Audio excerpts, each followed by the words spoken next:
Today's episode is brought to you by your local travel agent. Need to get Vegas for the biggest sporting event in the world? Contact your local travel agent for the best deals. Today on Ramblers Unleashed, it's the biggest weekend of the year. What do you think we're going to do today? Next on Ramblers Unleashed.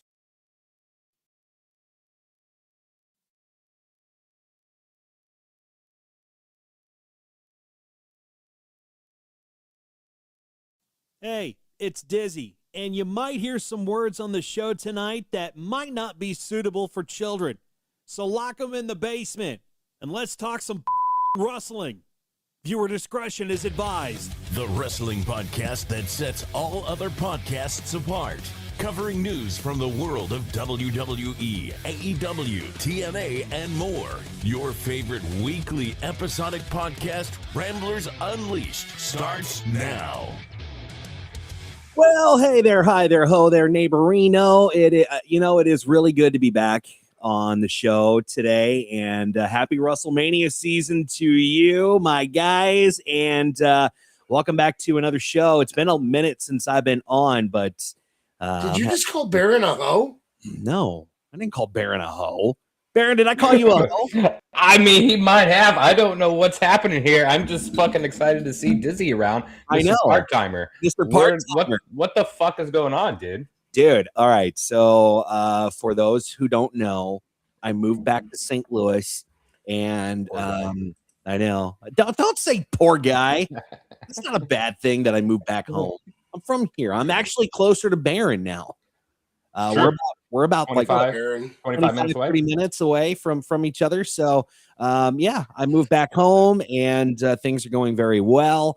And I'm happy to be back on the show when I can. Max, what, Max? Baron is kind of Amanda, I want you to know that we have missed you greatly. Thank you for coming back. Thank you for being here, Amanda. And Punk, what's up, brother? And Sean, how you doing, buddy? We were just talking about you off the air. Good things, I promise. Good things. Who's ready for some Wrestlemania? Hey, now hold on, Amanda. St. Louis doesn't suck as bad. Oh, you want to show that? Oh, it's not letting me. I know. Listen, guys, when you both try to work the controls, bad things happen. Hey, you know what? Baron, you can control the chat. Let me get the chat. Let me control the chat. I'm that. here. But I agree with Amanda. STL does kind of suck. Portions of it does not, however. Well, okay, so I have a 5-year. I mean, we have a 5-year plan that we're gonna move to Florida at some point. But I got to go back to school. I got to learn a couple things, and then get another job. Focus on that. And then when we're both ready to go, we're booking it to Florida, man, because we're ready for some beach weather for sure. But we got to talk about WrestleMania, man, because it is here, and something's missing. I thought I had everything ready to go, but I sure don't. While I do that, are you guys ready for WrestleMania? Talk about it. I mean, listen, I said it at the start. It's the biggest sporting event in the world. I don't care what other people say. That is not the biggest sporting event of the year. This is. Super Bowl is not a 2-night event. WrestleMania is a 2-night event. And guys, look at our background picture, all right? The most anticipated match this weekend, Brock Lesnar, Obafemi, worlds are about to explode. Yeah, because of this match. Yes, and we're gonna get into our predictions here in just a few. Baron, are you excited for WrestleMania, brother? Of course, dude. I've been watching this for 30 plus years. I am a little over the 2-night shit, but it's always great, man. There's always some shit happening for sure. Listen, as devil's advocate, let me just say I prefer the 2-night over the 4-day nonstop. How many 0 hours did we have this week? Like 6? Oh gosh, yeah. That's way too long to sit in one sitting. I thought I saw somebody that said they're not watching WrestleMania this week. We threw it on the chat, Dizzy. Yeah. Let's go ahead and highlight that one more time. Punk, why are you not watching WrestleMania this year? I really want to know why you're not watching it. And if you are going to watch it, I want to know what your favorite match is or what a match you're looking forward to that's coming up. Because, honestly, I am really, really looking forward to Oba and Brock.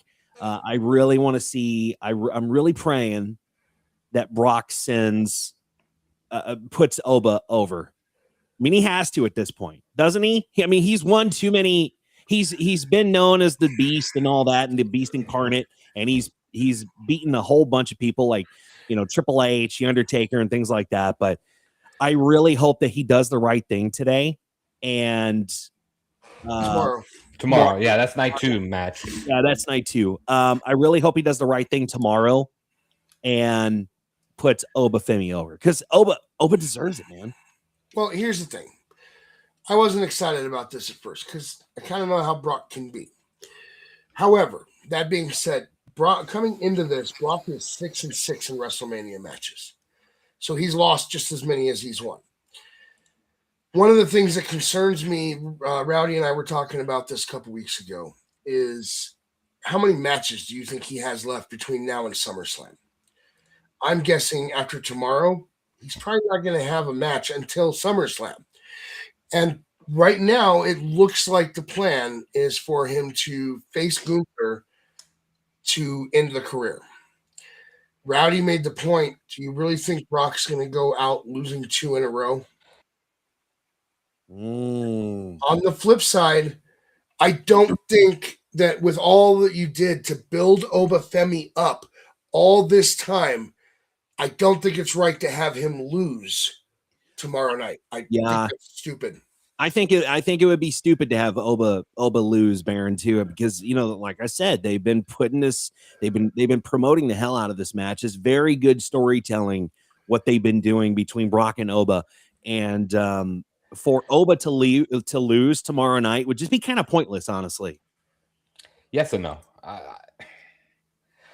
We've talked about it for the last few weeks, Max and I go back and forth. I really I don't know, dude. Like, he's putting Oba over right now. Oba was not this big before this match was introduced. People were behind him a little bit, right? But he really gained momentum when he got introduced into the story with Brock Lesnar. Simple as that. The crowd shifted, the crowd changed. They're chanting him as soon as he comes out. I mean, he's over now. Does he need to win against Brock? I no matter what happens, and we'll give our predictions later, but I don't think this is going to be a clean match regardless. There's going to be something that interferes in this match. That way, neither person wins this match, per se. And if it's not by pinfall. So it's going to continue the storyline then? Not between these two. It's going to be a new story introduced with Brock or someone. Right. Or even Oba or something. I think if that does happen, they will do something with Oba and they will kind of push Brock out of the picture, or they'll push Brock into kind of a protection type of thing for the Vision. Possibly, but I kind of agree with Sean. I mean, you may want to make this match a no contest, right? I think that's the safest route. But also, either person wins, it doesn't matter because the story that's built up has been so huge. I don't think Brock going over Oba is going to squash Oba as a character. I think if he goes over via pinfall or submission, yes, I think it would, because of how much Oba has won leading up to this point. But listening to you guys talk just now, I had an idea. And I don't know if WWE is going to do this, but hear me out. After Paul Heyman came out the following week, following Gunther attacking Seth, they talked backstage, Heyman and Gunther.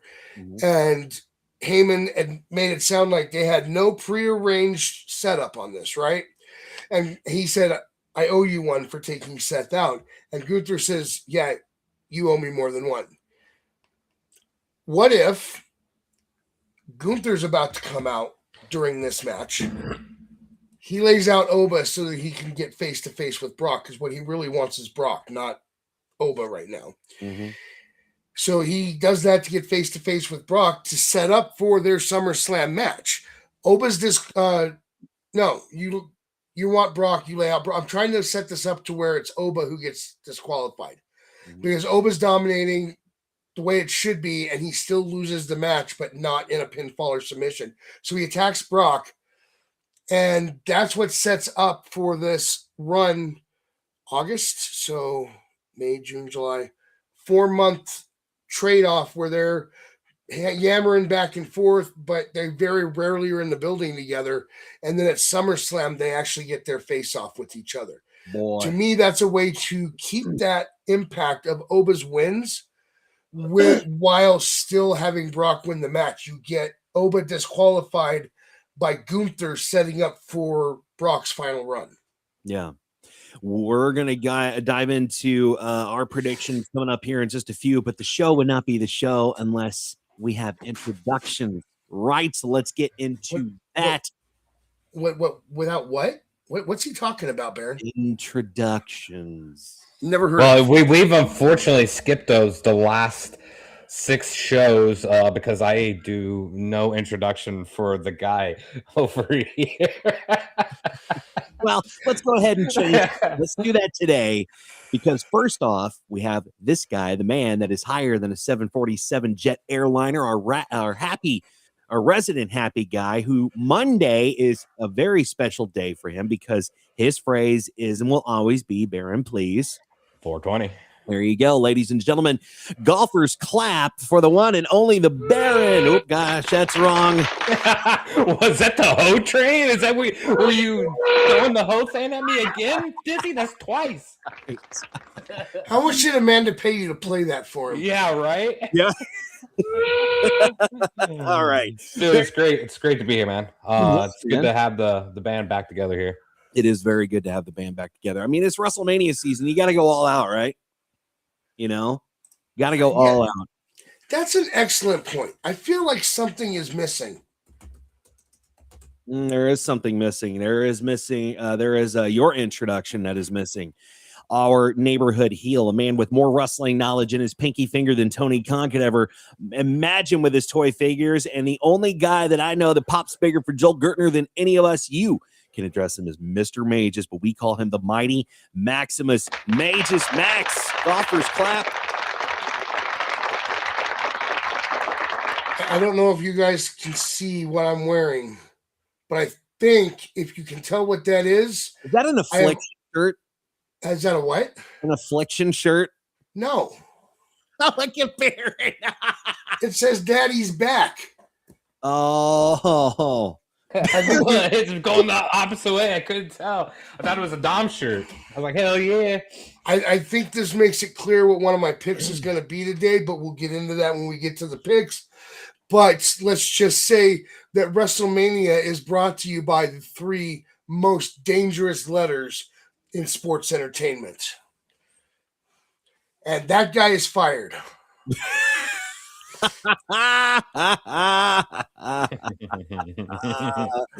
Oh my.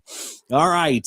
Max, you have a normal another introduction that you do, right? Look, come on now. To that normal introduction, I just got to say something. It's weird when you're not here, but we've kind of gotten used to you not being here. So it's weird when you are here as well. But that being said, that does not a good thing or a bad thing. It's a weird thing. That doesn't have to be good or bad. Why does everybody assume if I use the word weird, I mean it good or bad? Because you're heel, Max, and I don't know what to think. All right. You know what? You want to get into this? You want to talk about heel, Max? Have you seen the hat that you're wearing? Yeah, burn it. You know why? Because there's a better team on the East Coast than that hat that you're wearing right there. Please, just for the record. Oh, please. Whatever, dude. Right. Go on. Despite all that, I do want to say this. Good God. Ladies and gentlemen, tonight on our show, on Ramblers Unleashed, the show that you make possible, we have the man with the golden voice. We have the guy that hosted this for years and was not thanked by a single one of you over there in the chat. So shame on every single one of you. Ladies and gentlemen, give it up for my bestie, the man, the myth, and up until tonight, the legend, Dizzy. Well, thank you. And in this usage, I mean legend as in something that may or may not exist. Tonight, we know he exists. He's right there. See? Here. See, I'm real. Mr. Part-Timer. There he is, folks. Timer, absolutely. Absolutely. And that leaves one more introduction, because without you guys, we'd be three idiots just sitting here talking to us on a video call. And have you seen this guy? Trust me, without you guys, we don't want to be on a video call with this guy. Exactly. Ladies and gentlemen, give it up for yourselves over in the chat. The other member of the Ramblers, you, our Rambler crew. We appreciate you. We love you. Thank you for being here, and thank you for watching us. If you're watching us live, or if you're watching us on a restream or a rebroadcast, we certainly do appreciate you either way. And we want you to know that we hope you enjoy WrestleMania. We hope you enjoy professional wrestling. And if you would please be so kind as to hit the like button, hit the subscribe button, comment on a video. Let us know what your thoughts are on either professional wrestling or how we can better perfect this show. Let us know. Just subscribe and be a friend of ours, and we will definitely tweet that. And when you're a Rambler for life. Okay, let's dive in. And listen, if you don't want to miss an episode, like you want YouTube to tell you when we're going live, there's a little bell icon down there. You can click that, and YouTube will say, hey, these idiots that you like to listen to, they're live again. Yeah, and that will tell you, like, oh, hey, I got to click that, and then, boom, you get to watch us anytime you'd like. And plus, you can run it back on demand. We're going to try to do a little better job of getting ourselves out there more. But, yeah, Agent. Man, it's Agent. It's good to see you, too, here, brother. Very good to see you here. All right, let's dive into some of the stories, because we have a few things to discuss before we get to our WrestleMania Night 1 and 2 predictions for tonight and for tomorrow, because time's ticking. You know, we got to get on our way to go watch some WrestleMania. So the big story that is circulating, it has been Paige. She has not been seen in AEW for some time, and there's been some rumors that her comeback in the WWE is approaching, and now it's just got more serious. New details suggest that this isn't a one-time return. Paige has re-signed a multi-year deal with the WWE. That was reported by Bodyslam.net. And this means that her return just isn't about WrestleMania 42. It could mark the start of a full-time run back in the company. So the update comes right after reports surfaced that Paige is expected to compete either tonight or, Nikki Bella's match, the Fatal 4-Way is tonight, correct?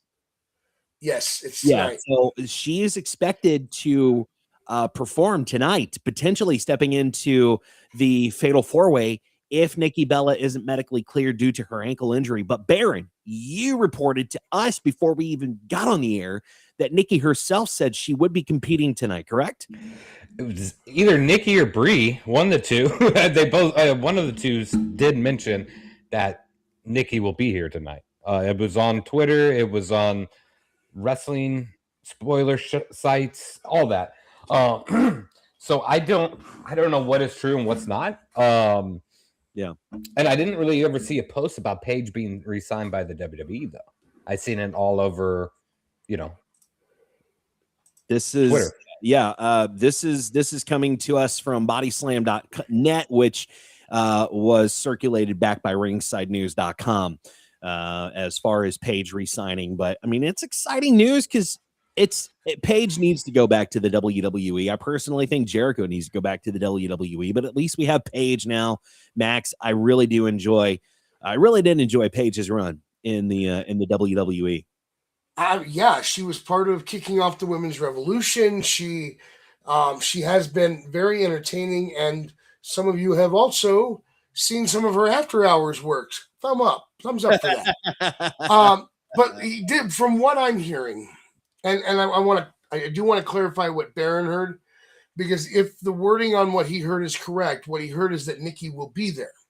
Doesn't say she's cleared, doesn't say she'll be in the match, it says she'll be there, which wouldn't be a surprise. We've seen people not cleared make a return without getting physical.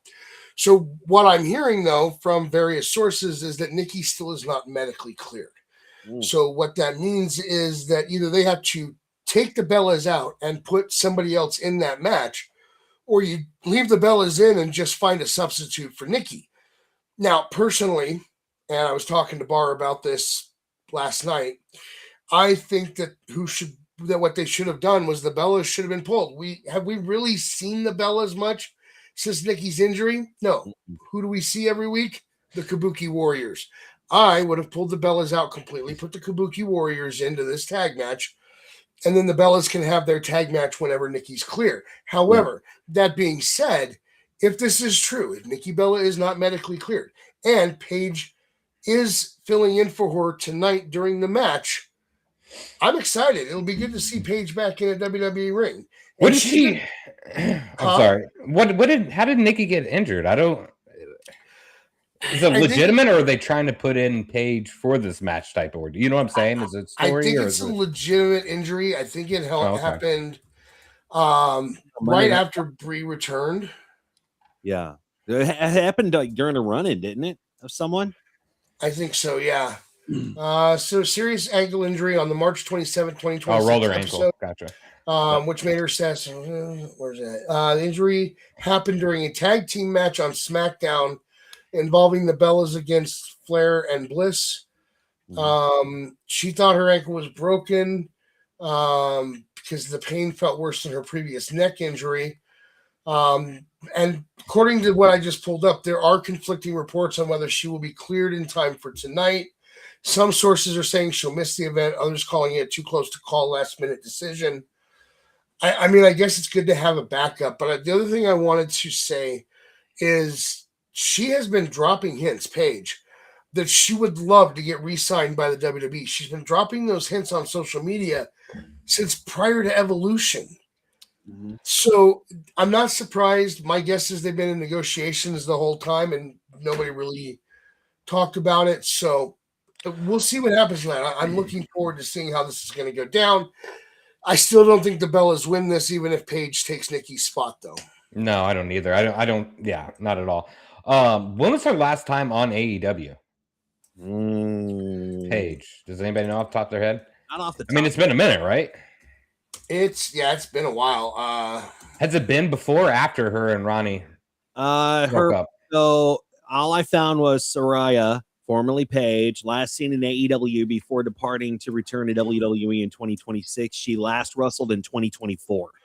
Oh shit! So it's been a while. Yeah, so it's been a long time. And they might have like signed her to like a no compete, like a 2-year no compete or some crazy thing like that. But 2 years since Britt Baker's wrestled as well too, so it's not surprising with AEW.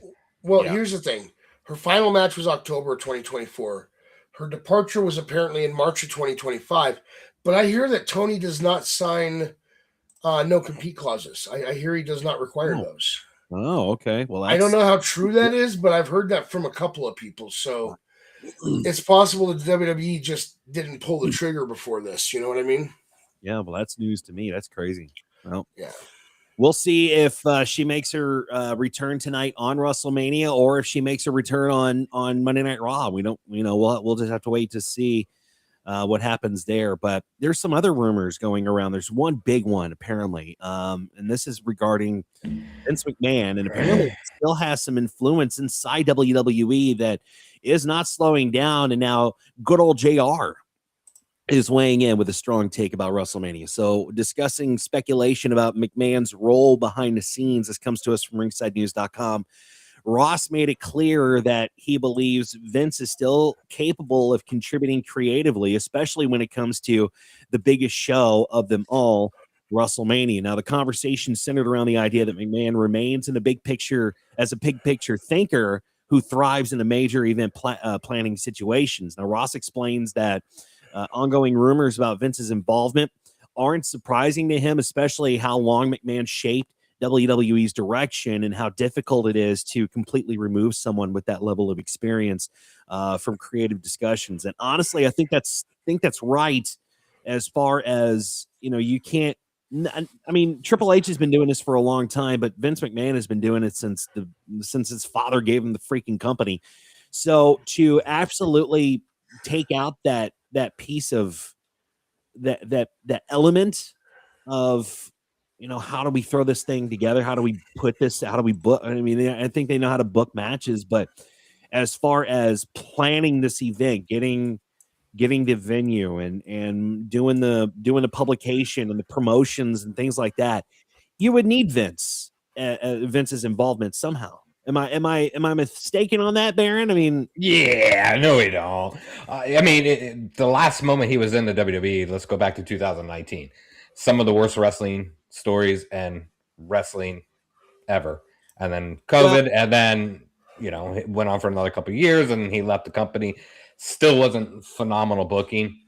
If he is calling shots or doing things in the background, it makes a lot of sense to me why the stories have been lackluster. The WrestleMania build has been great, but all things prior to has been kind of just like, what the fuck? I don't think he has any influence on anything currently with WWE. I think that's just people wanting to chime his name in there, to drop his name. But yeah, I don't think he has any doings with it. I think the TKO has clearly showed that they have a lot of influence within that company. Max.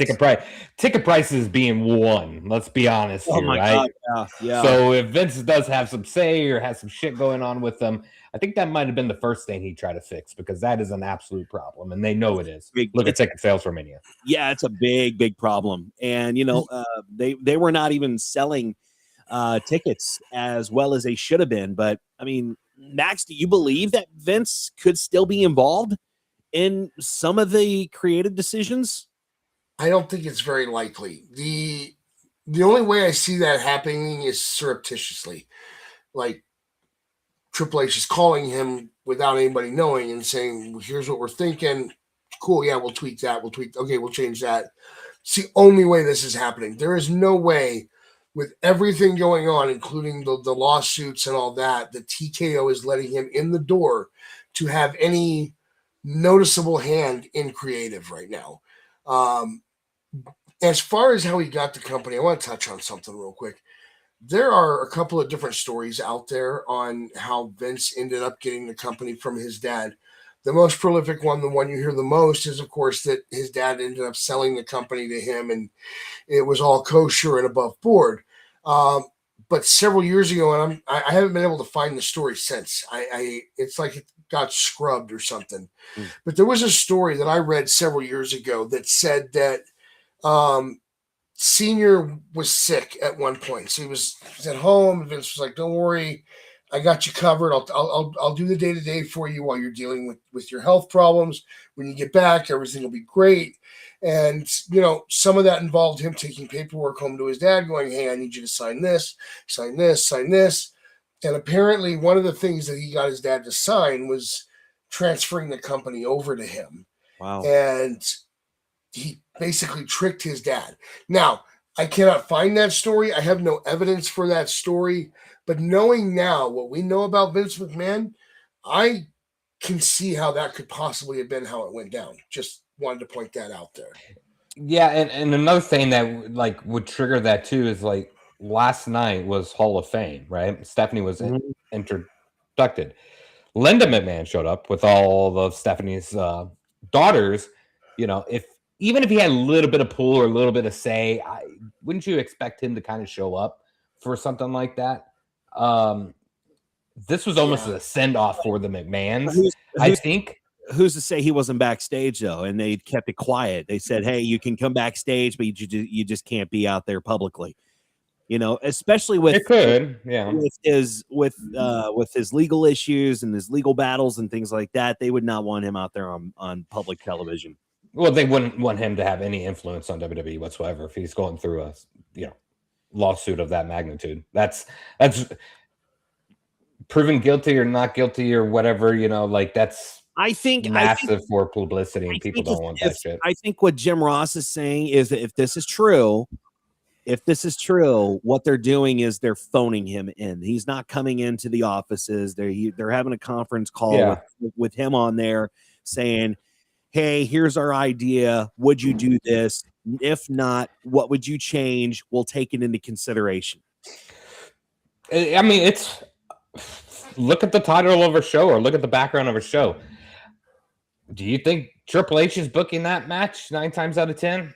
Probably not. This has got a Vince McMahon kind of thing written on it. I just personally don't see that happening.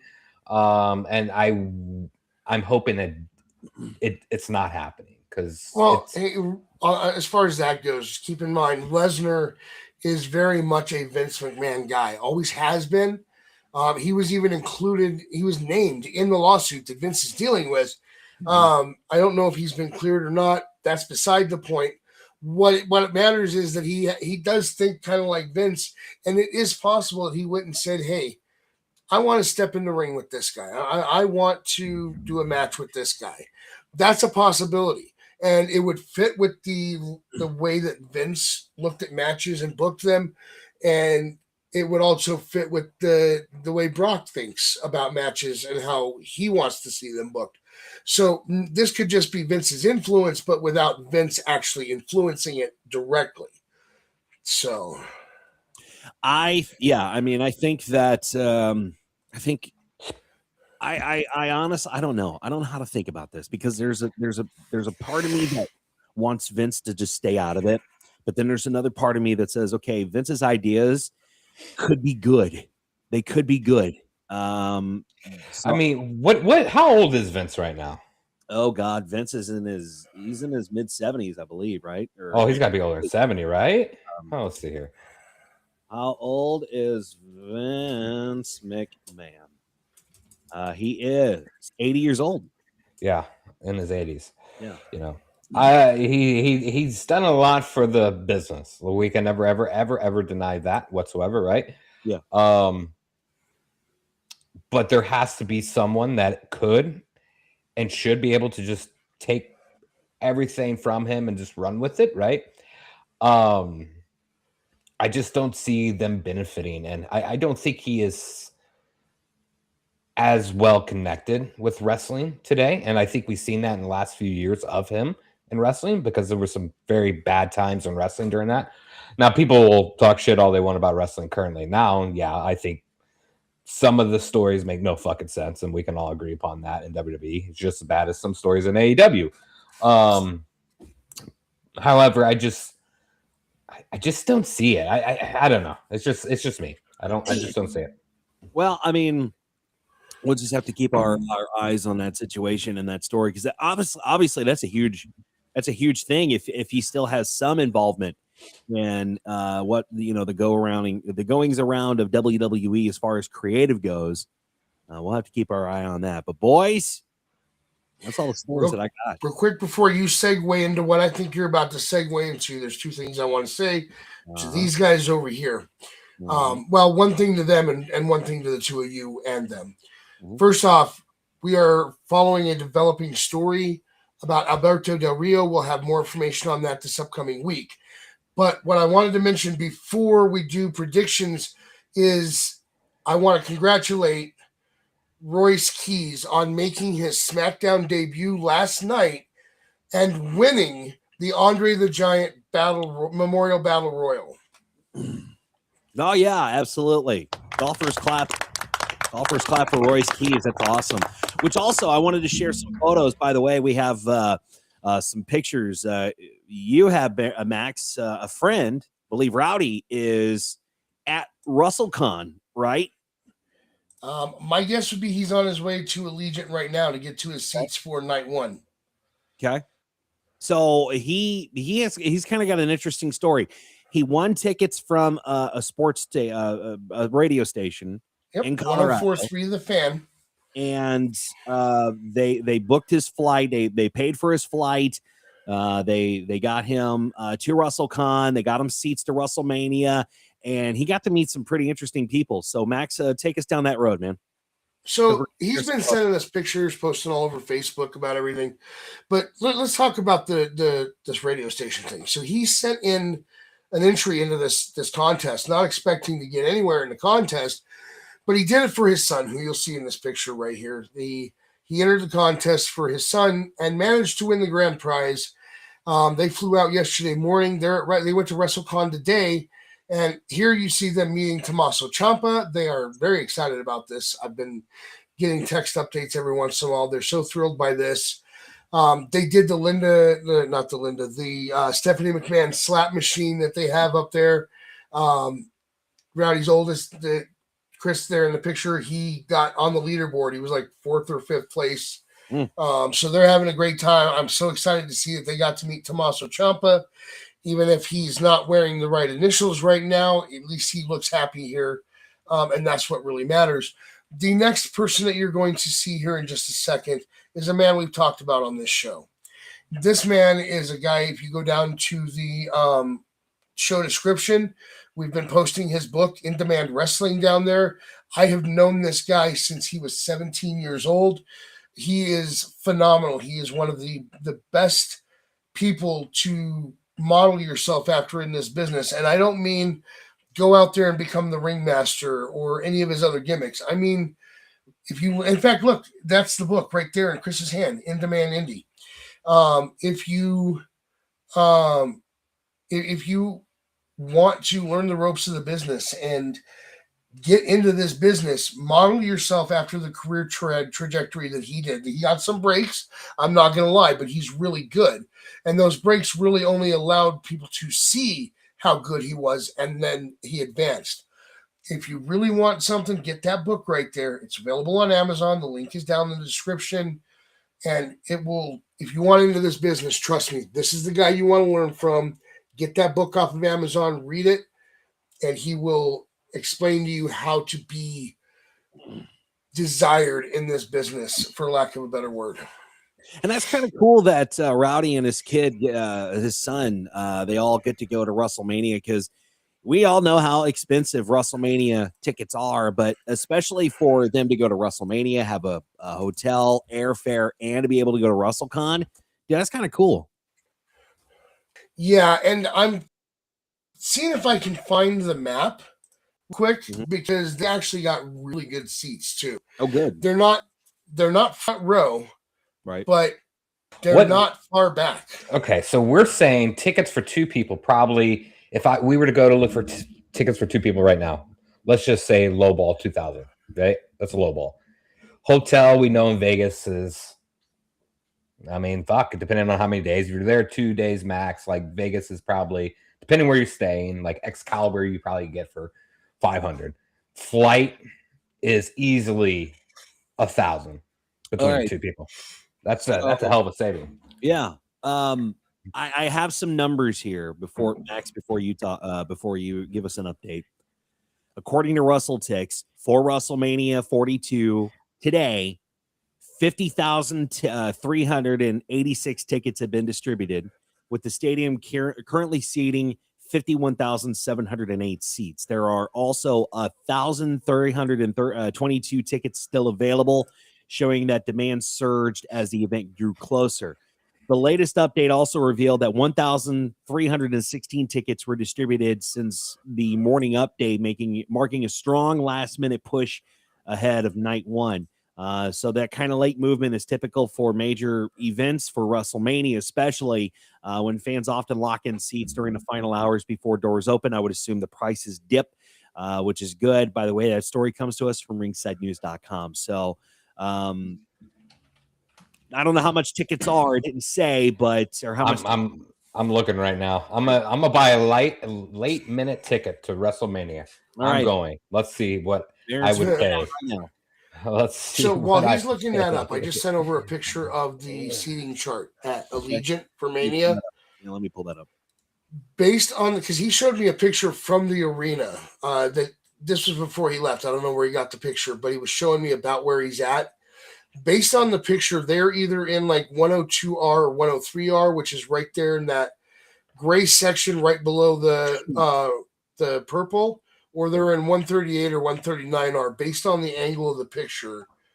Nice. So they're on the floor, but they're on the risers that are on the floor. So that exactly on the risers. So what did you say? 139? Is that what you said? 138 or 139, or they're in 101 or 139. R. I don't know if I'm looking in the right spot. This says A4, so that's a different diagram of the map or the arena. But it's hard to say. If that's where I'm seeing where they're at currently, because this map looks totally different on Ticketmaster, like really different. Would be a $6,000 per ticket. Jeez. So I looked because when I go to wrestling events, I love to like be close floor. Yeah. So I looked. This is second row by the ring, A4, one seat, $16,000. I don't think these prices have went down. Yeah, but we haven't looked at what they were before, because 16,000, it probably was 20,000 or something like that. Well, nosebleeds. So I'm looking at section Nosebleed. 112 all the way in the back, $474.32. So I think they definitely went down some at least. I don't know if they did. We're talking maybe 15%. I think, yeah. I mean, I think even if nosebleeds were, let's say $700-800, no kidding. It's that's Taylor Swift prices. Yeah, I wonder. I guess that's if you buy the ticket, that's not for both nights. That's just one fucking night, right? One night, yes, that is one night. Nuts. Isn't that stupid? I know. That's why I think they need Vince McMahon's help, because and fans are letting them know. Obviously, they've been addressing it on SmackDown. I mean, Pat McAfee addressed it on SmackDown. Yeah, I will say real. Pat did it in a way that basically defends TKO for their prices, because he's the heel, and he's going against what Punk said, and Punk was the one that attacked the high prices. Yes. Yeah. I will say it's from what I'm looking at in Ticketmaster, because Ticketmaster is not resale. You can't resell off of Ticketmaster, right? No. I think you can, but it has to be I think it has to be official. They got some really strict fucking laws on Ticketmaster. I don't really remember. Well, now this Ticketmaster Live Nation deal, because they lost their court battle, that's going to affect. Well, looking at the camera side, where you're seeing on camera at ringside, there is a shit ton of available tickets right now. And they will probably upgrade those fans, like the fans that they'll go through seats and just upgrade them to the camera side. So, there's that. So, I just can't, I can't wrap my head around the prices. I can't, and I know a lot of fans are just annoyed beyond control about prices, especially fans that, and I said this in a video on X. If you go back to our X account at the Ramblers Pod, I've been kind of sharing some of my thoughts on my drive to work, and I mentioned that these ticket prices have got to stop being so high. I mean, it's just so.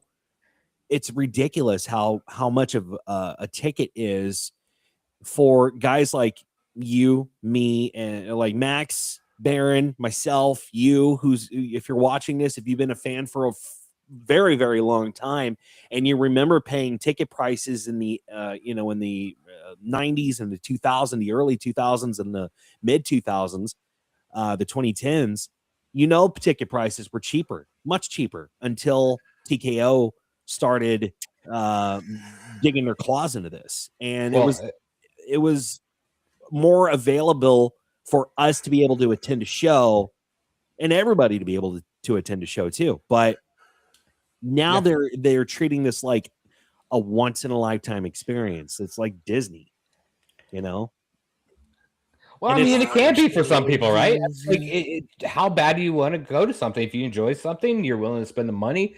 Sure, but I shouldn't have to get a second mortgage on my home just to be able to go. You shouldn't know. You should. And I would highly advise against anyone to do that. Hold off on getting the second mortgage. I'm working out a deal to sell Styles to get us all tickets to next year's Mania. Okay. So go get your passports ready. We'll definitely get nosebleeds for those. So Styles, you go work that corner, buddy. And listen, if we're going to be nosebleeds anyway, I'm getting an extra ticket for Sean. Yeah, Sean's got to go. Sean, you have stapled your way in, bud. You stamped your way in. Let's do some predictions, shall we, gentlemen? Let's do it. All right. And as we do this, we will discuss the promos that were cut by Punk and McAfee just a little bit more, Sean. Fear not. We're going to talk about this as part of our predictions. All right. Wrestlemania night 1 is tonight. It's just a few hours, a couple hours away. So let's get into it. We'll kick it off with the Baron and your predictions first, sir. And we kick it off with the Vision, Logan Paul and Austin Theory, and I Show Speed with Paul Heyman versus the Usos, Jimmy and Jay, and LA Knight in a 6-man tag team match. Baron, who you got? Who we got here? What's the match we're going to? The Vision? The Vision and I Show Speed versus the Usos and LA Knight in a 6-man tag match. And remember, I Show Speed is cursed. Oh, yes. He is cursed. He's cursed, yes. He is cursed. Well.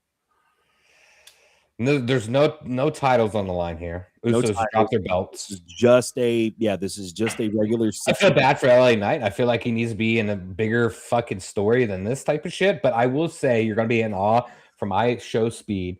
A lot of people probably on the show may not know who he is. I followed him for a few years on Twitch. Donates millions upon millions to starving people in Africa. This is an extremely good guy. And the one thing I do know from him is he is fucking absolutely athletic. We're talking more athletic than Logan Paul.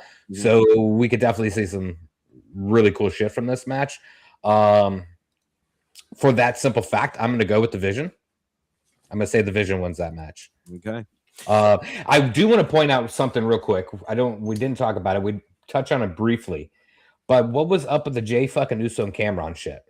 Okay. All right. So it was a Jay Uso. He was on the podcast, Cameron's podcast. I believe it's Cameron, who's a rapper, Mace, who's a rapper, and then some other girl. I don't know who she is, but Cameron was asking him some questions, and you can go on and you can YouTube this. Cameron was asking him some pretty sly questions, saying basically, why are you on the show? Could we not have gotten a bigger star? And things of that nature. And Jey Uso took a lot of offense to it. They had kind of a weird back and forth, and Jey Uso at the end just got up and left because Cameron kept being sly to Jay. And Jay at the end of the show, before he left, went and attacked Cameron. He pulled him over the desk and I think honestly, it looked like a legit swing. I thought so too. Yeah. Uso was given to Cameron, but a lot of people stopped him before it connected. So, or maybe he did get one in, but then he stopped. He was stopped before he got another swing in. So there is apparently, I guess, some now beef with rapper Cameron and Jey Uso. Do you think it was to promote Mania, or do you think this was what is this? That's what I'm kind of confused on. I think it was definitely to promote Mania. I don't know if it would work or if it was a shoot. I have no clue. I just know that the punch kind of looked legit, right? It looked it's just but I don't know. I mean, why would they allow Jey Uso to go on a show and say, hey, Cameron's going to throw some sly remarks at him, but and still allow him to be on the show? I don't know. I don't know. It's very weird. Again, you can go look at the video. Let us know your thoughts in the comments. But it was kind of weird. It was unexpected, honestly. I was taken back because, we grew up. We're talking to 2000s here, right, Dizzy? With Cameron, hey, Ma, and I seen him, and I'm like, I did not fucking recognize this guy at all. I had no clue he had a podcast or anything. Oh, hell, I didn't. But I was very interested in that.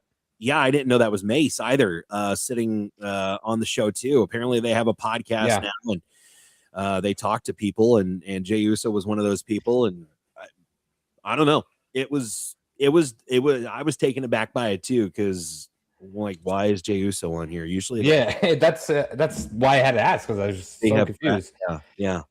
So maybe we'll see a little interference with Cameron to kind of maybe up a little bit. I don't know, but I'm sticking with the Vision on this match for sure. So I went to look to see what the lady's name was. That's the third host on the show. I didn't find that, but what I found was Cameron has been a famous rapper since the early 90s. In recent years, his sports and pop culture podcast titled "It Is What It Is," despite the popularity. The rapper had Jey Uso on live on Thursday morning, but expressed displeasure that his producer had only a Saturday wrestler on the show. That's what it was. And then he posted, Cameron posted the video on his Instagram, said, "Yo, Oos, count your days. At Oosy Juicy, I'll see you Saturday at Wrestlemania." Okay, so it's for WrestleMania. This is a work. Okay. Yeah. Okay. Got it. Thank you for clearing that up, Max. Yeah. Cameron.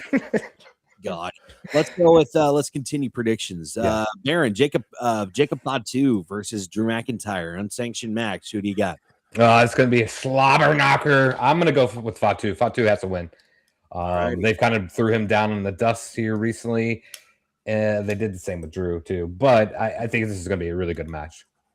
Stephanie Vaquer versus Liv Morgan, singles match for the Women's World Championship.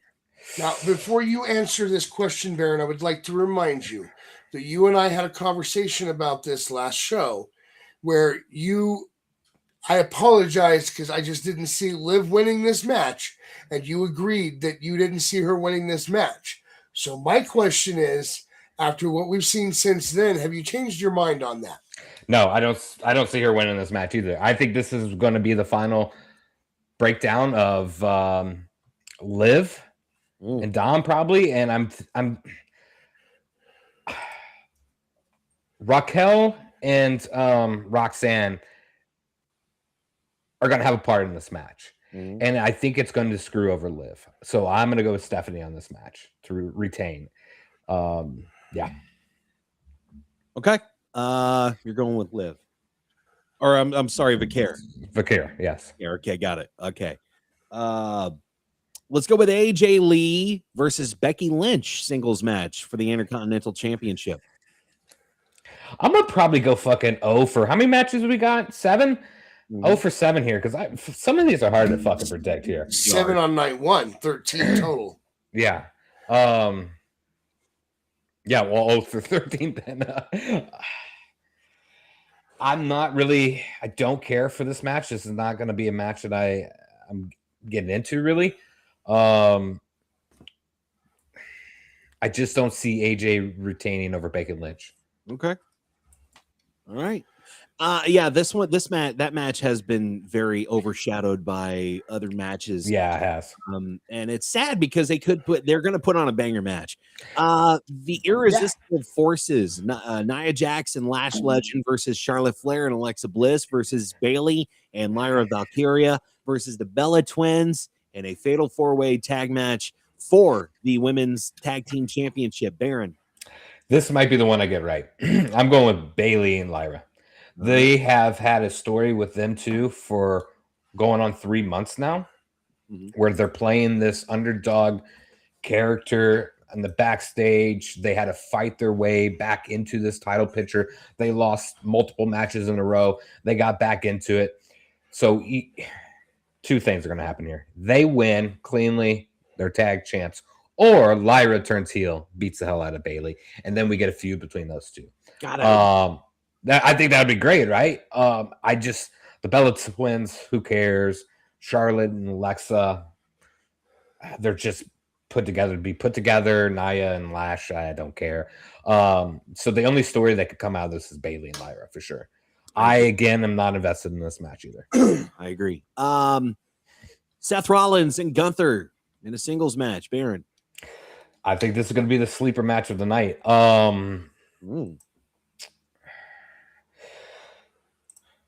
Nobody wins via man. This is when Braun Breaker comes back and beats the fuck out of Seth Rollins. So Gunther wins, but by this, by interference by Braun. All right. Let's see. Finally, Cody Rhodes versus Randy Orton for the Undisputed Championship. Now, if Orton loses, McAfee leaves professional wrestling industry permanently. Real quick, I hadn't typed this up. Did you say Rollins is getting the win or Gunther's getting the win? Gunther's going to get the win. Okay. Gunther, so Braun attacks Gunther to get Seth disqualified. No. No, I'm just saying, minus that, Braun's going to attack Seth Rollins on this match. Okay. I just wanted to Gunther's clarify. going to win regardless if it's a pinfall, disqualification, whatever the case may be. Gunther's going to win. Yeah. The main events, unpopular opinion here. A lot of times you don't want to fucking go against Cody Rhodes, right? He's kind of the face of the company. I don't see McAfee leaving the company. He's signed to ESPN. I mean, like he's contracted with WWE. Not ever going to happen. Plus, Randy Orton's red hot right now. Heel Orton is better than ever. I also feel like there's something else involved in this match in some way, right? Well, Jelly Roll's going to be out there too, right? Yeah, I think so. Yeah, with Cody Rhodes. Yeah, isn't that what that is? Yeah. Maybe. I hope. He's on the cover, I think, of the match, if I'm not mistaken. Mm-hmm. Yeah, he made the picture of the match, so he's in Cody's corner, especially because Orton attacked him right, yeah. last week on SmackDown and dragged him down there. Yeah. Yeah. I'm going to Orton, man. STL zone. Orton. STL. Get number 15. There you go. Max, we move it over to you, sir, for night one. The Vision.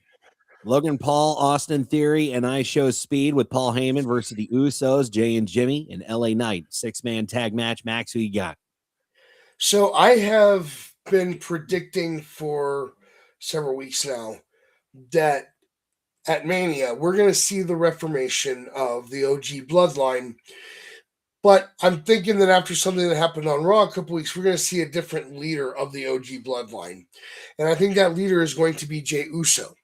So I think one of a couple things happens here. Either the Usos abandon LA Knight during the match and he loses because of that, or the Vision and I Show Speed pin LA Knight, the Usos blame him, drop him, and that we see that as the catalyst to them becoming part of the reformed OG bloodline, which I'll get more into as the night goes on. So Vision wins this match. Okay, the Vision. Jacob Fatu versus Drew McIntyre. There will be blood, and I suspect it's mostly going to be Drew McIntyre's when Fatu beats the hell out of him and wins this match. All right. You said Drew McIntyre, right? No, I said Fatu is going to beat Drew's ass and win. Got it. Sorry, I was typing. Stephanie Vicaire versus Liv Morgan, singles match for the Women's World Championship. Max. Like I told Baron a couple weeks ago, I would love to see Liv win this match and get the title back. I just don't see that happening. I really think it's going to be Vicaire going over.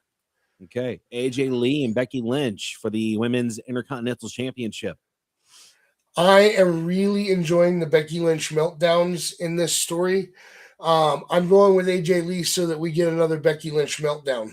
Okay.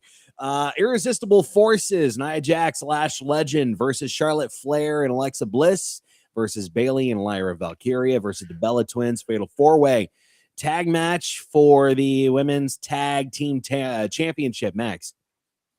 I want Little Miss Bliss to win this. I don't think that's going to happen.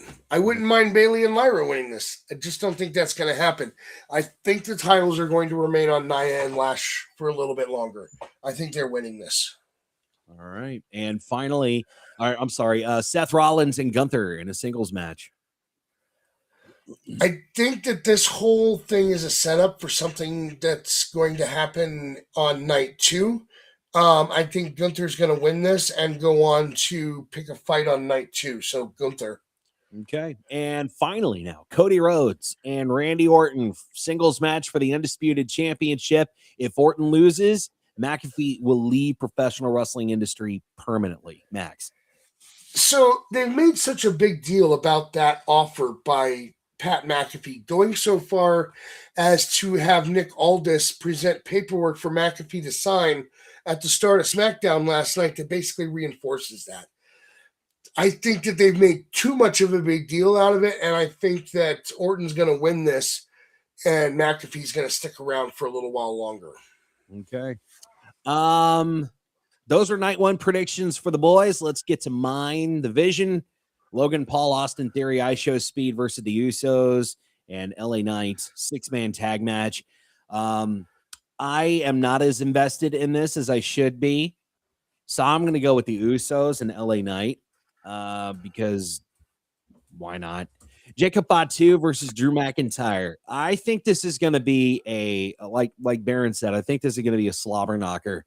And I'm kind of going, I think I'm going to go against the grain. I'm going to go with McIntyre on that one.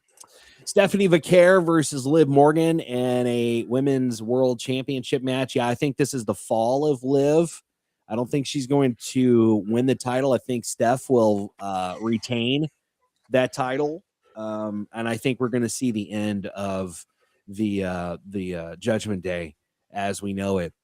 AJ Lee versus Becky Lynch for the Women's Intercontinental Championship. This match has been definitely overshadowed by all the other matches on this card, especially the big ones. And I think that it has a lot of potential, honestly. If they don't put the title on Lynch, they would be really, really stupid. Because I think Becky is honestly a better champion than AJ Lee. So I'm going with Becky Lynch on that. The Irresistible Forces, Nia Jax and Lash Legend versus Charlotte Flair, Alexa Bliss, Bayley, Lyra Valkyria versus the Bella Twins, fatal 4-way tag match for the Women's Tag Team Championship. Current champs, Nia Jax and Lash Legend. You know how much I don't like Nia Jax. So I'm going to count those two out. Sorry. I think it might be the Bella Twins that take those titles, honestly. Gunther versus Seth Rollins singles match. Yeah, I'm going to say Gunther is going over on that one because they're really making Gunther look super strong. And I think this is going to set Seth Rollins up for I think Braun is healed now. I think he's going to come back tonight, and I think Braun is going to attack Seth Rollins, or he's going to interfere in the match for Gunther to win, as Baron said. So I agree with Baron on that. And Cody Rhodes versus Randy Orton for the Undisputed Championship. If Orton loses, McAfee leaves pro wrestling permanently. Yeah, it's got to be St. Louis boy. It's got to be Orton that goes over on this because McAfee just signed a contract. There's no way he's leaving. And are we losing hope on Rhodes? I'm losing hope on Rhodes. I think he's boring, man. I think he's he's always been boring. I thought he's always was boring.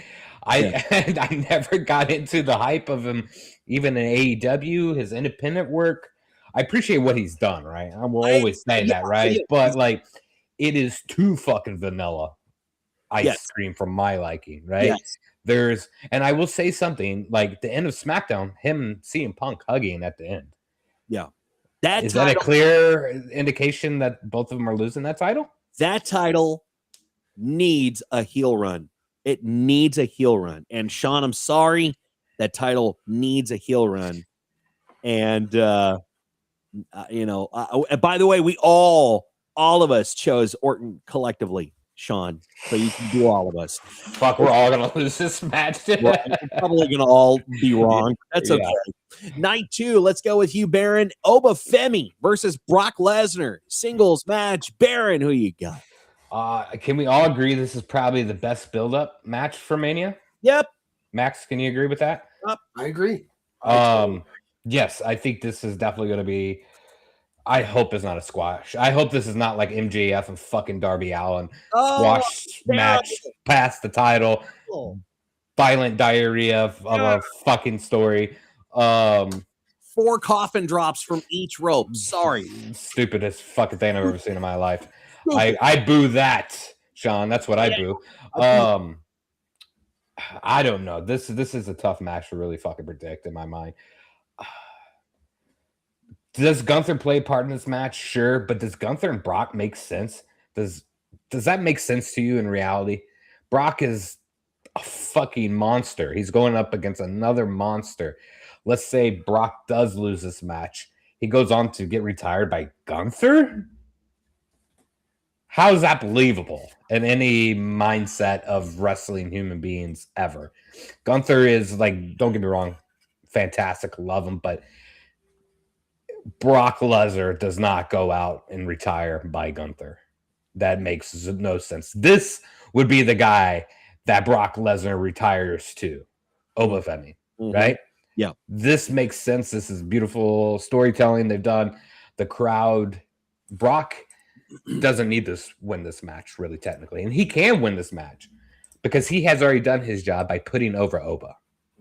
As I said earlier, that crowd was not behind Oba like they are now. I mean, of course, he's always been popular, but not to this magnitude. He is big star. Already carried over from NXT, but it just exploded. It exploded when the story happened against Brock Lesnar. Yeah, absolutely, because everybody's looking forward to this. I think this is a match everybody's looking forward to.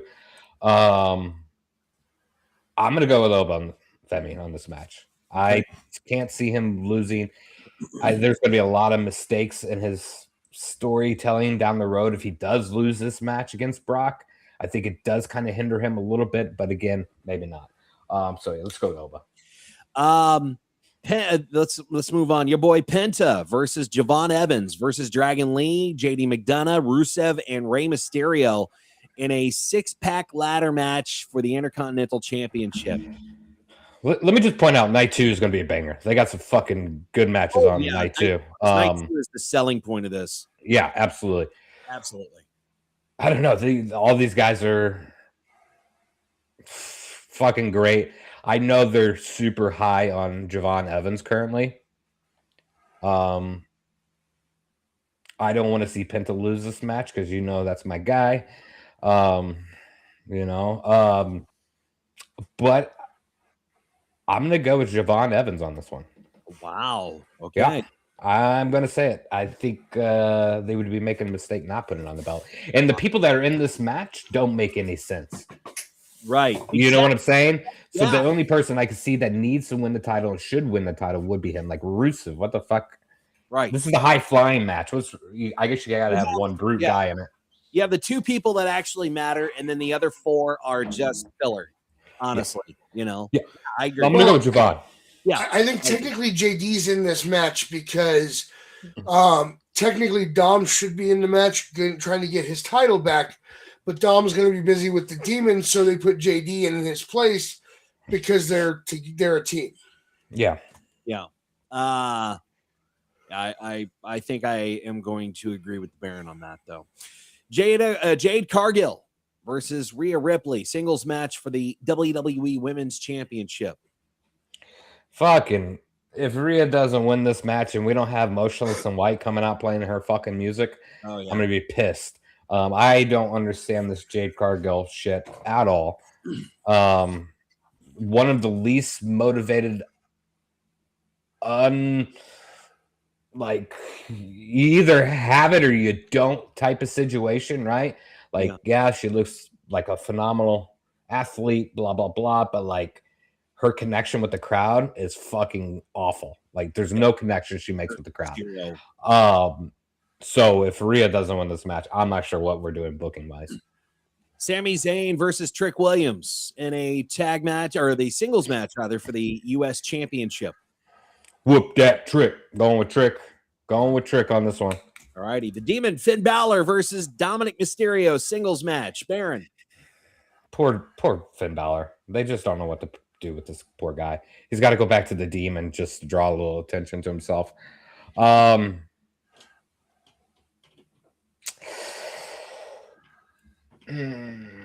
want Dirty Dom to win this match, but we know he's not going to, so we got to give it to the Demon. All right, Finn. And finally, the big one, CM Punk versus Roman Reigns for the World Heavyweight Championship. This is a rough one. This is the one. This is a rough one. Another fucking fantastic build. The promos that CM Punk has been cutting have been phenomenal. The promos Roman has been cutting outside of wrestling have been great. Fire. Let me mention this outside of wrestling because he's not doing it in the ring. Yep. Um, Fires. All of them. I always say never ever go against Roman, right? There has been some articles that have been released lately. Cody and CM Punk are apparently both taking a hiatus after Mania. Mm-hmm. I see that happening. I see AJ Lee leaving with CM Punk for a while.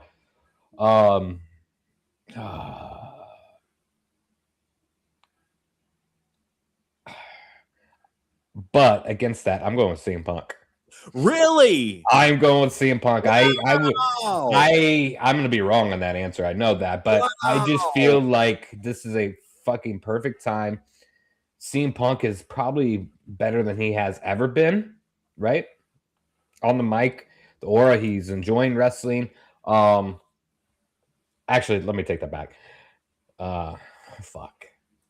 Let's go with Roman Reigns on that match. Let's go with Roman. All right. Yeah, I think what's going to play a part here, I think CM Punk is going to take a little break after Mania. I was wondering if you were going to change it, man, because I don't ever go against Roman. You guys know that, right? Like, I know. But is Roman back for good, or is he not back for good? That's the big thing here too, right? Yeah, let's go with Roman. The movie is done. That Roman and Cody were filming. The movie is over, but yeah, we're gonna get to my predictions here in just a few. So, Max, let's get with you. Night 2, Oba Femi and Brock. Sean fucking hates it. He was going with Punk too. I know it, and I'm gonna regret my pick on this, Sean. But so between you and I, Sean, I pick CM Punk for us. But for the show's sake and my point tally, which is very important, I'm going with Roman. Right. Max, let's see if you can be redeemed by Sean. Oba Femi versus Brock Lesnar singles match. Max, who you got? There's only a couple of ways that you could have Oba lose this match without destroying the mystique and the gimmick that you have built up for this man. And I just don't see WWE doing that. It's either going to be a loss, which screws it all up, or he's going to win this match. I'm going with Oba to win the match. Okay. Penta versus Javon Evans, Dragon Lee, JD McDonough, Rusev, and Rey Mysterio in a six-pack ladder match for the IC title. Your boy is bouncy. I got Javon Evans on this one. Killer. Jade Cargill versus Rhea Ripley for the women's championship. Who do you got? I'm a huge fan of Rhea Ripley, and that's all I have to say about this match. I'm going with Rhea Ripley. All righty. Sami Zayn and Trick Williams for the U.S. championship.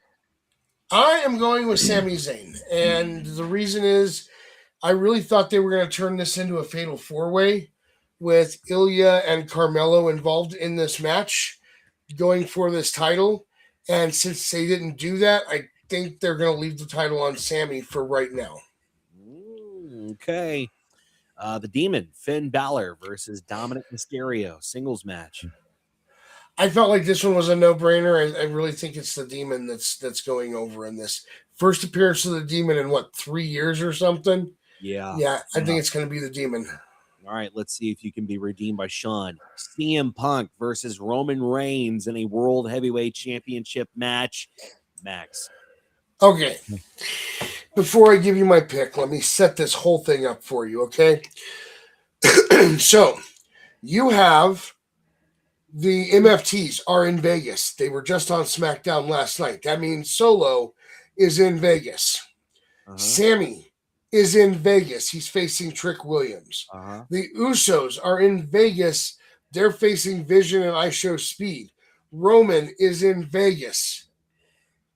I think we're going to see the OG Bloodline come out and interfere in this match. And I think Punk will still get the win. But I think we see the reformation of the OG Bloodline after this match.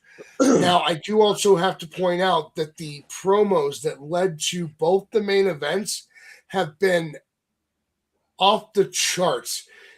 It's one thing for Punk to drop a pipe bomb, so to speak, talking about things that normally you wouldn't expect TKO or WWE to let your people talk about. But then for McAfee to come in and also point it out in his way, this has been I don't know how to describe it. These promos are a couple of the best things in this build up for these two main events. If we didn't have the matches, I'd still be satisfied just based off the promos that we've seen attacking ticket prices. Punk is my pick for a win here.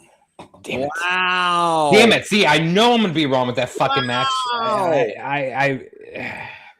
So, all right, Max, give me a half a point if CM Punk does win. Because I said it, okay? Because I agree with you. I really do believe CM Punk is going to win this match. And I don't think it's for the reason you think it is. I think it's going to be because the OG bloodline does come out and beat the shit out of Roman Reigns. I think that's what's going to happen. But I picked Roman just in case. Safe bet. I'm a safe better. It's also possible we don't actually see OG bloodline. We see a new incarnation of the bloodline that involves most of the MFTs, but the way things have been with Solo and Tama Tonga, I just don't see those two working together going forward. Yeah, I don't either. So do they run back to the tribal chief or whatever? I don't know. But Solo does not have a match this weekend. No, but he's in Vegas. He's in, well, obviously, yeah. So he's going to play a part somewhere, some way. Yeah. That's shocking. Okay. Let's get with mine. Night 2. Oba Femi versus Brock Lesnar. I'm going to say if Femi doesn't go over, we riot, because this has been a phenomenal way to tell a story of two just gigantic dudes that don't like each other that want to be number one. This is like, and I'm going to say this, and I'm probably going to get a lot of hate on this, but this reminds me a lot of Hogan and Andre. This really does remind me the buildup of between Hogan and Andre the Giant. So I'm going with Femi on this one. Penta versus Javon Evans, Dragon Lee, JD McDonough, Rusev, and Rey Mysterio. I gotta go with your boy Javon Evans. They need to put a title on this kid. He is just he's so good. Penta's great. Don't get me wrong. I love Penta, but they need to change it up. And I think Javon Evans needs to win that title, and he needs to be shot to the moon. I love him. Jade Cargill versus Rhea Ripley in a women's championship match. Jade, I've said this from the beginning. I think Jade Cargill was better in AEW than she was in WWE. Oh shit! Why? Sorry to interrupt. I just sent out my picks to the boys through text, and I got a response back that says Chris and I are behind HBK at the pre-show. Wow. Baron, your boy. Oh, they're waving. I don't have that channel in here. Never mind. Oh, Baron, you're muted, bud.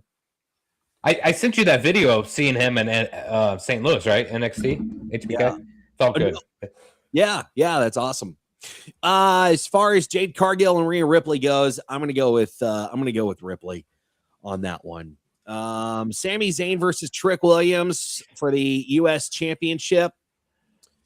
Trick, whoop Sami Zayn. I'm going with Trick Williams on that one, because as we all know, I am not a fan of Sami Zayn. You're not, but I think this is the most predictable match of the night.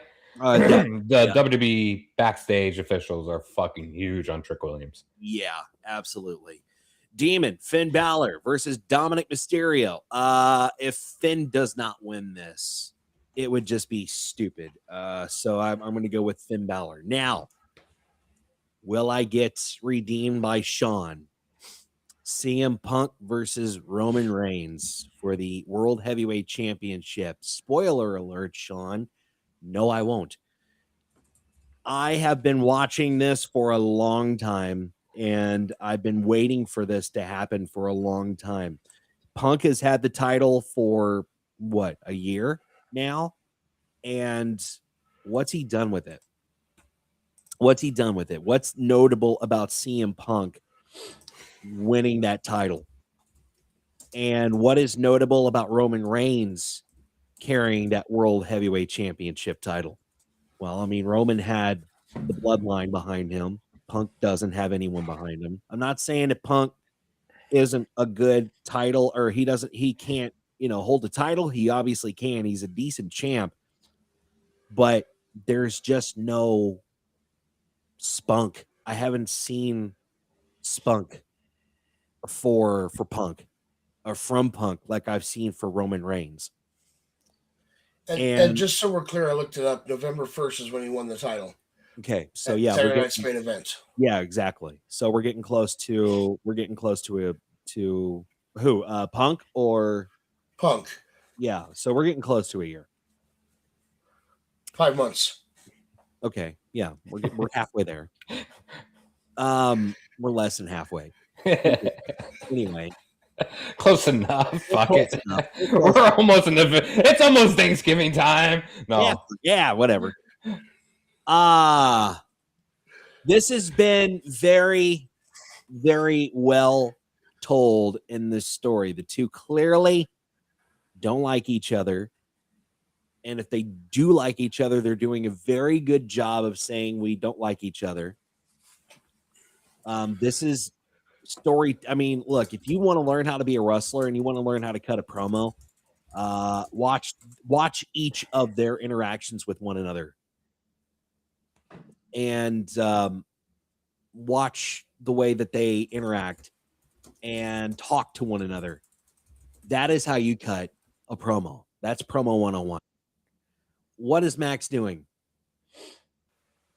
I'm trying to send a message in the private chat, and it keeps kicking me out.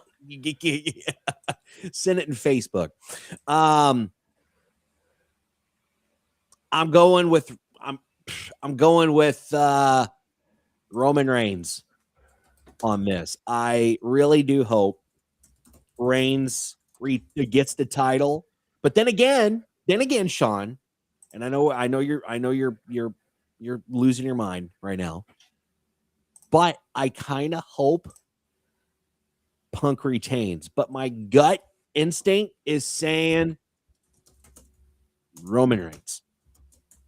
And that is our night 1 and night 2 of WrestleMania predictions officially in the book. Sean, I'm sorry. I hate you. Hates us all. I know he hates everybody but Max, and that's okay. But that is our night 1, night 2 predictions of WrestleMania in the books. Gentlemen, this has been a lot of fun. I can't believe we're already here at WrestleMania. It's crazy. What are you guys doing? Max, do you have any big plans for tonight and tomorrow? I know tonight you said you're going to meet a friend, so you're going to watch it on replay, but are you going to watch it live on Sunday? If I can get through night 1 before night 2 starts, yes. I don't know what time I'm going to be home tonight, but my plan is to start it as soon as I get home with the goal in mind of having myself caught up in time for night 2, because I would love to watch night 2 live. I just don't know if I'm going to make it, but I don't have any big plans. I'm going to sit myself down in the recliner in the living room and watch both nights by myself. Okay. Baron. A lot of weed go ahead.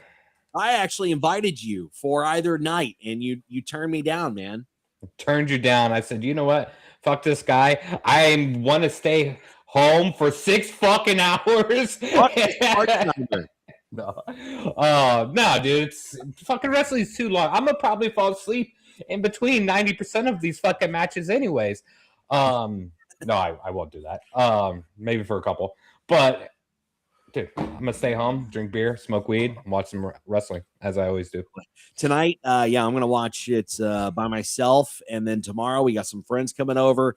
Her husband is a big wrestling fan, so we're gonna watch Mania, eat some barbecue, and have a little bit of fun, and probably drink a little bit too. So that's my WrestleMania plans. You guys got any plans? Let us know in the chats and the comments. Watch us on playback and let us know what you thought of WrestleMania. Now, later tonight, Baron and I will be back for the review of WrestleMania night number 1. So you get our thoughts on it. And Max, if you can watch it, we'd love to have you on the show. It depends on when I get back, but I don't think even if I get back pretty early. I don't think I'll be done before the review, but your phrasing is all messed up. Tomorrow we're having some friends over. Her husband is a huge wrestling fan. I don't know about everybody else, but that phrasing leaves words out that are necessary to make those sentences make sense. What do you what? You said we're having some friends over tomorrow. Her husband is a big wrestling fan. Okay, what's the problem with that? She's not. He is. So my girlfriend is going to have some. He and his wife are coming over. They're going to do their thing. He's going to watch wrestling with me. What's the confusion? There's the clarification. It's your girlfriend's friends. One doesn't like wrestling. The other does. When you say it that way, it just leaves out details that make it make sense. I'm sorry. I have one of those brains that I need. He's going a different direction with that. I guess. Barry, did you understand what I was saying? Yeah, I get what you're saying. Yeah. Yeah. See, even Sean was confused. But I think Sean's confused by you. What the fuck are you talking about? Like, why? We have some friends coming over. Her husband is a big wrestling fan, so we're going to watch WrestleMania and eat barbecue. What's confusing about that? I don't know. You said a plural word friends and then said a singular person's husband. It doesn't flow. It throws the whole thing off. But now you've clarified, and we're good. Overthinking. We don't need to overthink. We just. I think if there's anything I don't do, it's overthink. I don't think enough. I'm confused by Max. Thank you. Well, that's just night one, folks. There's still a whole nother night to go. There's a whole other night to go, and we will be back here right after WrestleMania is off the air for night one tonight. We will be back to give you our thoughts. We hope you join us, and we look forward to seeing you back here, and we'll talk some wrestling. So, Baron, WrestleMania! Yeah! How can they follow you on socials, sir? You guys ain't gonna fucking follow me. So it's here if you guys want it. Scumbag Jordan with 3 ends. All right. Max, how can they follow you? You can follow me at Max Magius. You can follow us. It's right there on his. It's on mine. It was on the Barons before we started. That was a whole different story. We'll talk about that this week because we were not the ones that botched this time. I just want you all to know that. Yeah, I know. All right. Yeah, you can follow Max. So you can follow the show too at the Ramblers Pod, like Max just said. You can find us on Facebook, Ramblers Unleashed, and on X too. And like and subscribe on the YouTube channel, and to tell your friends about us. Baron and I will be back later tonight after WrestleMania Night 1 is off the air to review it for you and get our thoughts. Thank you, Amanda. Oh, what did Amanda say? Not gonna lie. No longer continuing the confusion of verbiage. For the love of God. Yeah. All right. Well, no confusion about this. We'll be back later. And enjoy WrestleMania Night 1. We'll talk to you right afterwards. See ya. Thanks for tuning in to Ramblers Unleashed. Follow the show on social media, subscribe to our YouTube channel, and click the bell icon for notifications of upcoming episodes. You are cursed. You were overthinking.